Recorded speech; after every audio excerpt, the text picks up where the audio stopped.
ጤና ይስጥልኝ የተወደዳችሁና የተከበራችሁ የምናሉሽ ረታ ኢንተርቴይንመንት ተከታታዮቻችን በሙሉ እንዴት ቆያችሁልን?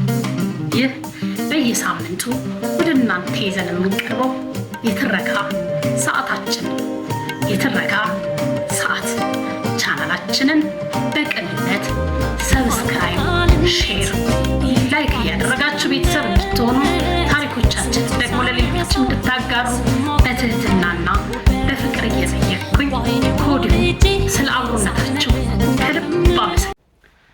ያልተነበበው አንባቢ አቶ ነጋሽ ባልቻ፣ ጸሐፊ አንዱዓለም አራጌ። ለትረካ አዘጋጅቼ ያቀረብኩላችሁ ምናሉሽ ረታ ነኝ።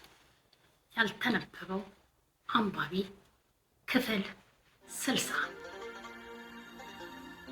ክፍል 9 ቤተሰብ ቀረጻና የእውቀት ረሃብ።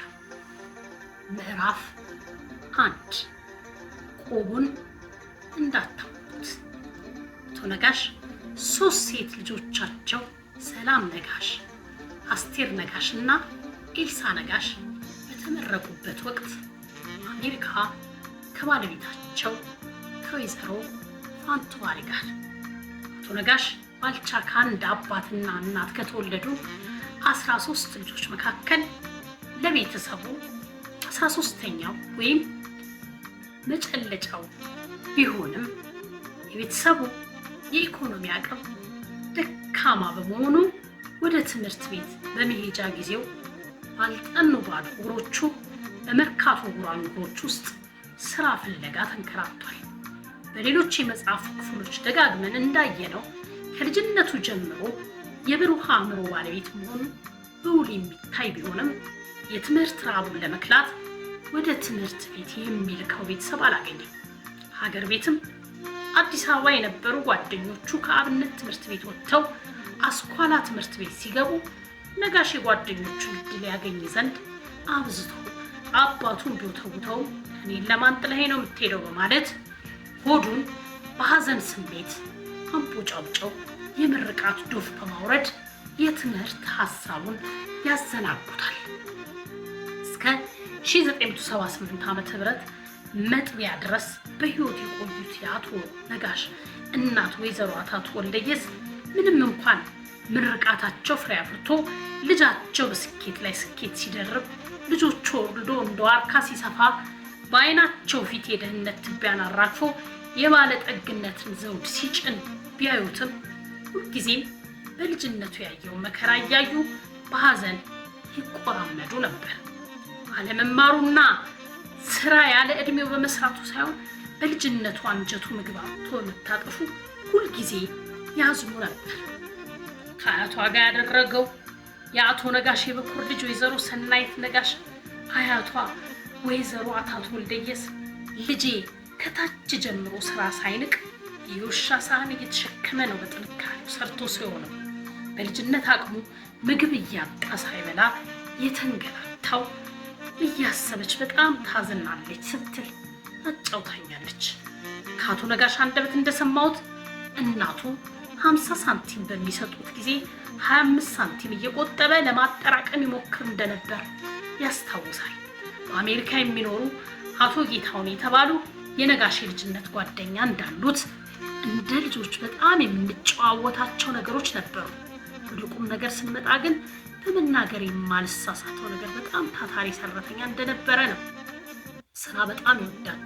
ስራ በጣም ያከብራል። በስራ ቀልድ የሚባል ነገር አያውቅም። እኔ የምሰራው የአባቴ ሱቅ ውስጥ ነበር። እርሱ የሚሰራበት ሱቅ ደግሞ ከኛ ሱቅ ፊት ለፊት ነበር። ለሁለታችን ለምሳ የሚሆን የተወሰነ ገንዘብ ተሰጥቶን ምሳ በልተን በምንመለስበት ጊዜ የተወሰነውን አስቀምጦ ይቆጥባል። እናም በእርሱ አነሳሽነት ባንክ አካውንት ከፈትን፣ ማስቀመጥም ጀመርን። ከተወሰነ ጊዜ በኋላ ገንዘባችንን ስናየው የእርሱን ገንዘብ ቀድሞ ያለመው ነገር ላይ ያውለዋል። የኔን ገንዘብ ደግሞ ምን ላይ እንደማውለው አላውቅም ነበር። እጄ ላይ የቆየም የሚጠፋበት ሁኔታ ይፈጠራል። ሁልጊዜም ገንዘቡን ምን ላይ መዋል እንዳለበት ያውቅ ነበር። ስራው እንደሚያዋጣውና እንደማያዋጣው ቀድሞ ያስብበታል። የሂሳብ ስራን በተመለከተ ደግሞ ጭንቅላቱ በካልኩሌተር ከሚሰሩት ይፈጥን ነበር። ሁልጊዜም በጥንቃቄ የሚራመድ የዓላማ ሰው ነበር። የአቶ ነጋሽ የልጅነት ሁናቴ ያስታውሰዋል። ትልቅ ጥያቄ እንዲህ አይነት መውደቅና መነሳት በበዛበት ጠመዝማዛ የልጅነት ሕይወት ያሳለፈው ነጋሽ ባልቻ የራሱን የአብራክ ክፋዮች እንዴት አሳደጋቸው የሚለው አቶ ነጋሽ ስለ ልጅ አስተዳደግ ምን አይነት አመለካከት ነበረው የሚለውን ለአብነት ነው እናያለን። ልጆች ላይ አንፈርድም። ምንም ነገር ስናደርግላቸው ከእነርሱ ተአምር መጠበቅ ተገቢ አይደለም። የተደረገለትን ነው ልጅ ደግሞ ከስንት አንዱ ነው የሚበላሸው። የሀብታም ልጅ ሆኖ በቁጥጥር ሳይደረግለት አትንኩኝ አትንኪው እየተባለ ተሞላቁ ሲያድግ ከመንገድ ወጥቶ ሊበላሽ ይችላል። ሌላው ግን ሌሎች ልጆች መንገድ የሚያስይዛቸው ካገኙ የትኛውም ልጅ አይበላሽም። ችግሩ በሕይወታቸው ተወዳዳሪ እንዲሆኑ የሚያስችላቸውን ስንቅ እናስይዛቸው። ምንም ሳናስታጥቃቸው ውድድር ውስጥ እንከታቸዋለን። መንገዱን ያላሳየናቸውን ልጆች ለምን ይህን ስኬት አልጨበጡም እያልን እንወቅሳቸዋለን። አሁኑን አንድ ነገር ካላሳዩን ብለን እናቻኩላቸዋለን። በተረፈ ግን ልጅ በስርዓት ከተያዘ ወላጆቹን አይደለም ማንንም አያሳፍርም። ለሀገር የሚኖረው ጠቀሜታም ከፍ ያለ ይሆናል ይላል አቶ ነጋሽ ባልቻ። እንደ ማንኛውም ወላጅ ከወላጆቹ ያልተገደበ ፍቅር ቢቸረውም የእድሜ እኩዮቹ በዘመኑ ያጋጠሟቸውን ብዙ እድሎች የተነፈገ እንደነበር ተደጋግሞ ተገልጿል። የአቶ ነጋሽን ሕይወት በቅርበት ለማጥናት እንደሞከረ ሰው በዋናነት ሁለት ነገሮችን በጽናት እንደተፋለመ አስተውያለሁ። አንደኛው ድህነት ሲሆን ሁለተኛው ደግሞ መሀይምነት ነው።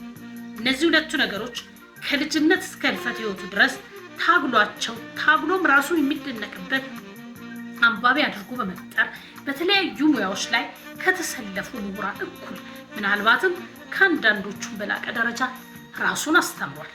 ረሃብና ረዛት በእርሱና በቅርብ ቤተሰቡ ላይ ብቻ ሳይሆን በሌሎችም ለቁጥር በሚታክቱ ወገኖች ሕይወት ላይ እንዳይሰለጥኑ እስከ መጨረሻው ተዋድቋል። በከፍተኛ የንባብ ፍቅር ወድቆ ለዘመናት ያለማቋረጥ በማንበብ ራሱን አንቱ በማሰኘት ብቻ ያልረካው አቶ ነጋሽ ባልቻ በልጅነቱ የተነጠቀውን ልጅነትና የትምህርት ዕድል በልጆቹና በሌሎች አማካኝነት ለመበቀል ቆርጦ በመስራት በስኬት ተወጥቶታል።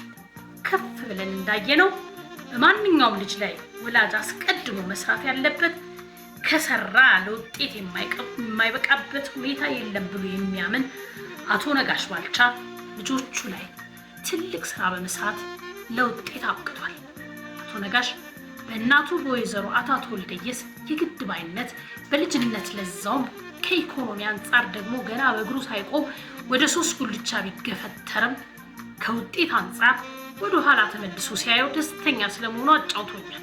በተለይ ደግሞ የመጀመሪያ ልጁ ሰናይት ነጋሽ ታናሽ እህት ስላልነበረው እንደ ታናሽ እህት እንደሆነችለትና የልጅ ልጅ እስከ ማየት የታደለው በእናቱ ጎትጓችነት በወጣትነት ማግባቱ መሆኑን እያሰበ ይደሰት ነበር።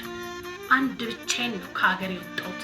እግዚአብሔር ፈቅዶ አሁን የብዙ ቤተሰብ አባላት ጥላ ሆኛለሁ።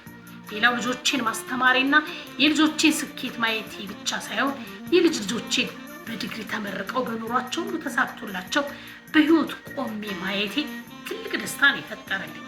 ሁሉም ራሳቸውን ችለው የራሳቸው ድርጅት ባለቤት ሆነው ሳይ እግዚአብሔር ውለታው ከአቅሜ በላይ ይሆንብኛል። የመጀመሪያ ልጄ ሰናይት ነጋሽ 5 ልጆች ወይም 2 ወንዶችና 3 ሴቶች ልጆች ሲኖሯት አንድ ልጅ ድራ 2 የልጅ ልጆችን አሳይታኛለች።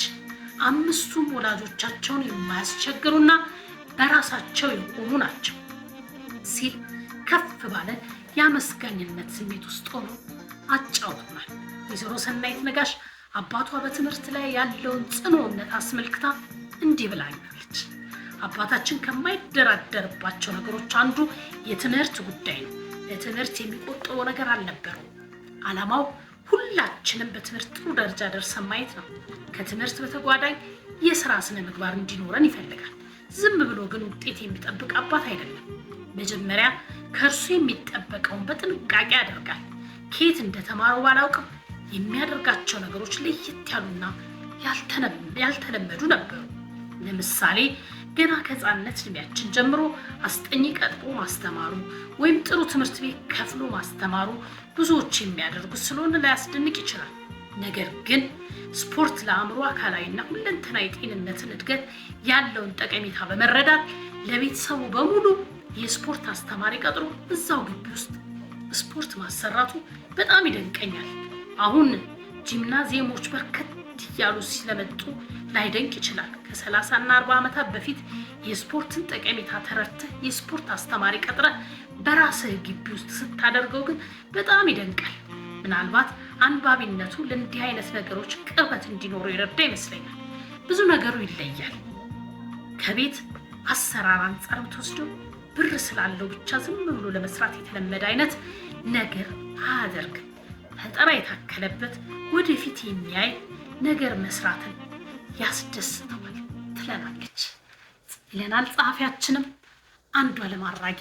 ከልብ እያመሰገንን ለዛሬ ያዘጋጀንላችሁ ክፍል ይህን ይመስል ነበር። ቀጣዩን ክፍል በቀጣይ ይዘን እስክንገናኝ ቸር ቆዩልን እንላለን። እንደተለመደው ቻናላችንን ሰብስክራይብ፣ ላይክ፣ ሼር በማድረግ የጀግኖቻችንን ለሌሎች እናጋራላለሁ። አበቃ።